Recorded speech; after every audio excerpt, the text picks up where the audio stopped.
पूरा हफ्ता हिंदू मुसलमान संपत्ति का बंटवारा, मंगलसूत्र, ये जो चला, 2 चरण के चुनाव हो गए, अब तीसरे चरण की बारी है। पहले तो सरप्राइजिंगली जो था कि भाई पहले चरण में वोटिंग परसेंटेज कम रहा, तो जो तपिश दिखी है बयानों में ये रिफ्लेक्ट होगी वोटिंग परसेंटेज में, लेकिन वोटिंग परसेंटेज फिर कम रहा। तो क्या इसका गुणा गणित, क्या फायदा क्या नुकसान कि हिंदू मुसलमान पर देश की पॉलिटिक्स जब होने लगे? देखिए, फ्लैशबैक है ये। जहां से कहानी शुरू हुई थी सन 2002 के बाद, वहां पर आ गई दोबारा। जो इशारा किया अकलियतों की तरफ आदरणीय प्रधानमंत्री ने कि वो बच्चे ज्यादा पैदा करते हैं, वो उस वक्त भी हम 2 हमारे 24, कुछ ऐसा ही गणित हमने वहां सुनने को देखा। बदकिस्मती है कि इस देश की राजनीति इवॉल्व नहीं की, मतलब भारतीय जनता पार्टी की राजनीति उस धर्रे से इवॉल्व नहीं की अभी तक। तो विकास के नारे बुलंद हो रहे हैं, विभिन्न दावे किए जा रहे हैं। भारत जो है ये बहुत बड़ी इकोनॉमी बन गई है, नंबर 3 की इकोनॉमी बनने वाली है, और भारत का अंतर्राष्ट्रीय समुदायों में बड़ी इज्जत है। वो भारत, वहां चुनाव हो रहे हैं, सबसे बड़ा लोकतंत्र है दुनिया का, हिंदू मुसलमान के नारे पर वही 2000 वाला चक्र चल रहा है। जरा सोचो भाई, शीशे में देखते हो अपना चेहरा, शर्म नहीं आती? नहीं, लेकिन कांग्रेस से भी गलती हुई क्या विनोद जी? अगर राहुल गांधी एक प्रेस कॉन्फ्रेंस में मैनिफेस्टो रिलीज करते हुए ये कहेंगे कि पहले हम पता करेंगे संपत्ति किसके कब्जे में, फिर हम उसका बंटवारा करेंगे, जो हकदार है असल उसको देंगे, जिसमें क्लैरिफिकेशन नहीं है किसकी संपत्ति का रीडिस्ट्रीब्यूशन करेंगे, क्या करेंगे, उसमें कोई क्लैरिटी बयान में नहीं है, तो ये कांग्रेस का भी सेल्फ गोल है क्या? देखिए, ये दूसरी पत्रकार है, एंकर है, जो कह रही है कि lack of clarity Rahul Gandhi के बयान में, कि राहुल गांधी को तफसील से बोलना चाहिए।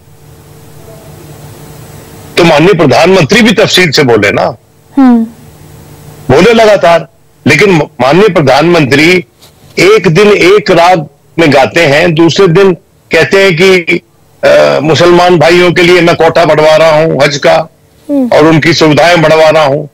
तो क्या वहां पर मुस्लिम परस्ती कर रहे हैं माननीय प्रधानमंत्री? ये अजीब सी बात है। देखिए, इस देश में प्रधानमंत्री का दायित्व सबके प्रति बनता है, और वो दायित्व प्रधानमंत्री अगर नहीं निभाता है तो आईन की स्पिरिट के खिलाफ है। वो जो कुछ शब्द एक एक कहे गए और जो राहुल गांधी ने कहा, वो आईन की स्पिरिट के खिलाफ नहीं है। मैं डंके की चोट पे कहता हूं, वो एक इकोनॉमिक फिलॉसफी है। आप उससे डिसएग्री कर सकते हो on redistribution of wealth, on equal distribution of wealth and resources, आप उससे डिसएग्री कर सकते हो, लेकिन आप ये नहीं कह सकते कि वो आईन के खिलाफ बात कर रहा है। देखिए, मेरी बात सुनिए आप, इतना ये खराब हो गया माहौल इसके चलते कि आपने कहा कि इलेक्शन कमीशन जो है वो पॉलिटिकल पार्टीज के अध्यक्षों को नोटिस इशू कर रहा है।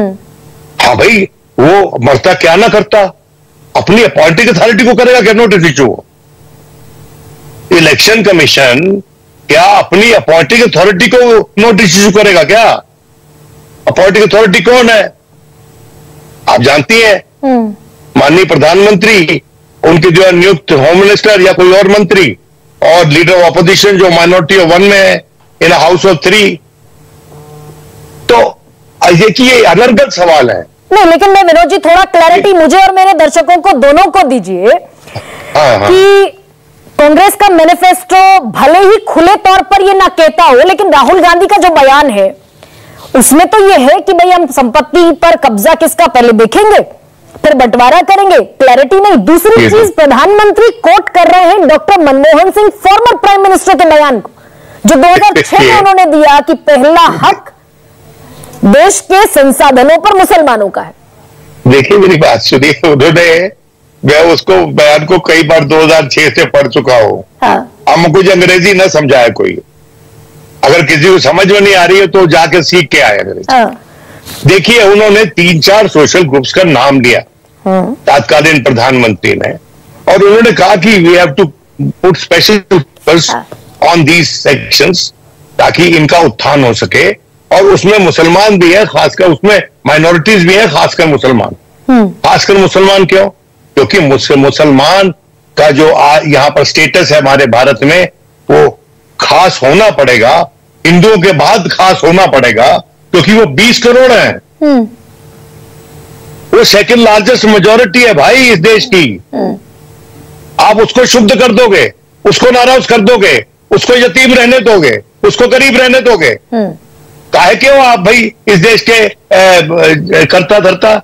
देखिए मेरी बात सुनिए आप, ये जो इशू है ये इसलिए इसको हिंदू मुसलमान किया गया क्योंकि जमीन से जो आवाजें आ रही हैं हम सब ने सुनी हैं और बड़े वरिष्ठ लोग बैठे हुए हैं, वो आवाजें धर्म के संदर्भ में नहीं आ रही थी, वो जात के संबंध में आ रही। और इस पूरी कश्मकश को रिलीजियस कॉन्फ्रंटेशन या रिलीजियस कॉन्फ्लिक्ट या टसल बनाना जरूरी था, मैं समझ जो भारतीय जनता पार्टी की पुरानी आदत है।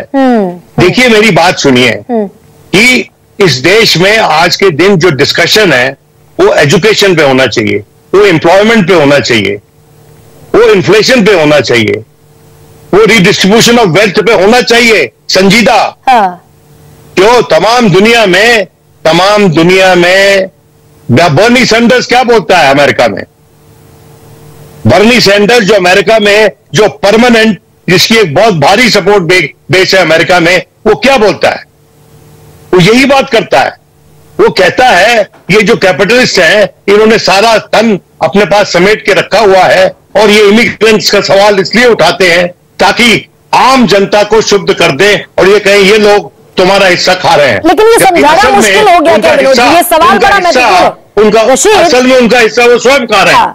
ठीक है रशीद, अब ये बताइए मुझे कि जिस